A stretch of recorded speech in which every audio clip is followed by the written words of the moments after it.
She has that experience. She eventually leaves the show. And many years later, where this was reintroduced back into the narrative, Tyra Banks now has her own talk show. She brings Shandi back onto the back onto her talk show, and wants to talk to her about the experience. And Shandi doesn't want to talk about the Right, experience, right. and She says no, she no, says no. And no. Tyra is She like, says "Well, I'm just going to show the clip." And Shandi was like, "I don't want to watch the clip." right, absolutely. Tyra shows it Anyway, anyway. yeah. Shandi does not look at it, and she's like, "You didn't even watch it." And Shandi was like, I like, yeah." Well, So it's like continuous behavior. It's not even like the strange and subordinate behavior is isolated to early on in the show. It's like there's continuous examples throughout in terms of like kind of bad decision making. so what that indicated to me was that Tyra knew how devastating this particular episode was in this young woman's life.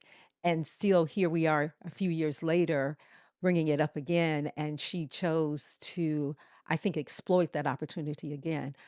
A lot of insight into the Tyra Banks behind the scenes, the executive producer, Tyra Banks, which was also enlightening to me because it's not the person that I had admired from being a young Right. model who had gone through all of the things that one knows that you go through if you're African American and you're out there Breaking being one into of a the, new. one of the few breaking into whatever field it was. So that was disappointing in terms of how she went about, how she Tyra went about continuing to, I believe, exploit this particular scenario. And it speaks a lot to the character of the woman that came up with this great idea, that we began to see really behind the scenes who she was in a more realistic way.